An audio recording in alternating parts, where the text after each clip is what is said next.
সূরার শুরুতে একটা হরফ আছে, হরফটার নাম কি আপনারা বলেন তো দেখি? নুন। কি নাম? নুন। শুরুতে আছে নুন, এটা একটা হরফ। আপনারা যারা মোটামুটি কোরআন পড়তে জানেন, এরকম কিছু কিছু হরফ কোরআনের বেশ কয়েকটা জায়গায় আছে।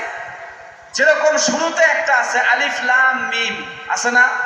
এরপরে আছে আলিফ লাম র, এরপরে আছে মিম, এরপরে আছে হা মিম, আইন সিন কফ ইয়াসিন সদ। এই যে ছোট ছোট কয়েকটা হরফগুলো এক জায়গায় আল্লাহ তাআলা বলেছেন, একইভাবে এইখানে শুরুতে নুন একটা হরফ আল্লাহ বলেছেন। এখন এই নুন হরফের অর্থটা কি, এটা পৃথিবীর কোনো মুফাসসির লিখতে পারে নাই। আল্লাহু আকবার বলেন। কোনো মুফাসসির লিখতে পারে নাই। তাফসীরে মাআরিফুল কোরআন আমি পড়েছি, তাফসীরে মাজাহিরুল হক আমি পড়েছি, এরপরে মাআরিফুল কোরআন, তাফসীর ইবনে কাসির, তাফসীরে জালালাইন, এরকম তাফসীরুল বয়ান, রুহুল মাআনি, যত তাফসীর জগতের যত কিতাব আছে, প্রত্যেকটা তাফসীরের কিতাব আপনি খুলবেন, এই হরফগুলোর কোনো তরজমা তারা লিখতে পারে নাই।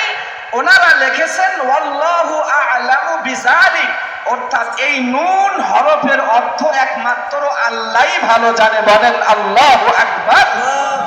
এই শব্দগুলোর অর্থ পৃথিবীর কেউ জানে না, কেউ জানে না পৃথিবীর। পরের ভিতরে আল্লাহ বলতেছেন, পরের অংশে আল্লাহ পাক এই আয়াতের মধ্যে দুইটা জিনিসের কসম খেয়েছেন। কয়টা বলেন?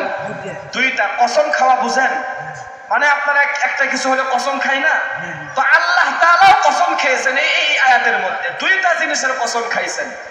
একটা জিনিসের কসম হলো ওয়াল কলামি ওয়া মা ইয়াসতুরুন।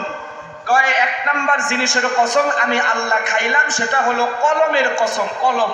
কিসের কসম? সবাই বলেন কিসের কসম? কলম। যেই কলম দিয়ে লেখালেখি করা হয়, আবার আমাদের হাতের এই কলম না, আবার এটা আলাদা একটা কলম আছে। তো আল্লাহ বলেন আমি এই কলমের কসম খাইলাম। দুই নম্বরে আরেকটা হলো ওয়া মা ইয়াসতুরুন, এই কলম যা কিছু লিখেছে, এই লেখারও কসম খালাম। আল্লাহু আকবার বলেন। তাহলে আল্লাহ তাআলা কয়টা জিনিসের কসম খাইলেন? সবাই বলেন কয়টা? দুইটা। একটা হলো কলমের কসম, দুই নাম্বার হলো এই কলম যা কিছু লিখেছে এই লেখার কসম। আল্লাহু আকবার বলেন। এই যে আল্লাহ তাআলা কসম খাইলেন, কেন খাইলেন?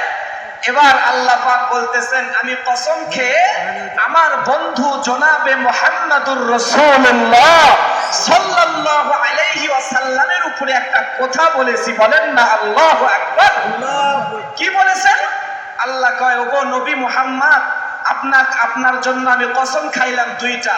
কলমের কসম খাইলাম, এই কলমের লেখার কসম খেয়ে আমি বললাম মা আনতা বিনি'মাতি রাব্বিকা বিমাজনুন, আপনি কোনো পাগল নয়, আপনাকে যারা পাগল বলে তারাই পাগল, আপনি কোনো পাগল নন। বলেন আল্লাহু আকবার। আমাদের নবী কোনো পাগল ছিলেন? নবী যে পাগল ছিলেন না, এই কথাটা আল্লাহ বলতেছেন কয়টা কসম খেয়ে? দুইটা। এবার সংক্ষিপ্ত একটা আলোচনা শুনুন।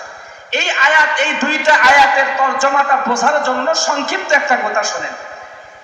আল্লাহর রাসূল মক্কাতুল মুকাররমায় যখন 40 বছরে উপনীত হলেন, 40 বছরে আসার পরে আল্লাহ তাআলা নবীকে নবুয়ত দিলেন। কথা ঠিক না ঠিক বলেন? এখানে অনেক জাননেওয়ালা ব্যক্তিরা আছেন, সম্মানিত ব্যক্তিবর্গ আছেন, তারা সবাই জানেন বিষয়টা।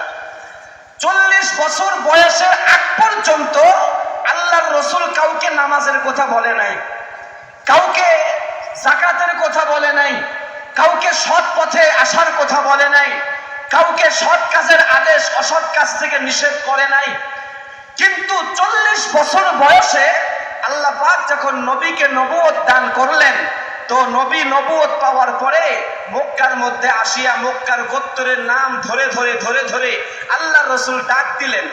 ডাক দিয়া বলতেছেন মক্কার মানুষেরা শোনো, এক আল্লাহর ইবাদত করো, আমি মুহাম্মদ আব্দুল্লাহর সন্তান, আমাকে নবী বলে গ্রহণ করে নাও, আল্লাহকে এক আল্লাহ বলে স্বীকার করো।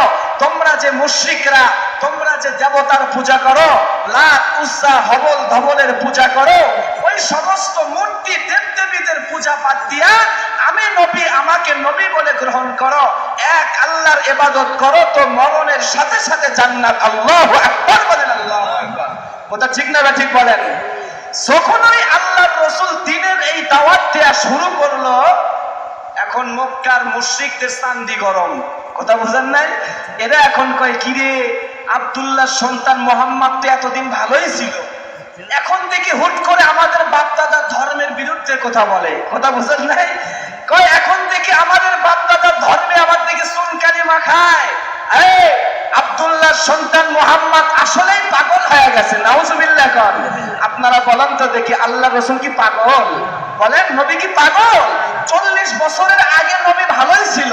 40 বছরে নবুয়ত পাওয়ার পরে নবী যখন তাদেরকে আল্লাহর দিকে আসার দাওয়াত দিল, নবীকে নবী বলে গ্রহণ করার দাওয়াত দিল, তখনই মক্কার মুশরিকেরা আবু জাহাল ডাক দিয়া বলে, নবী পাগল হয়ে গেছে। নাউজুবিল্লাহ কর।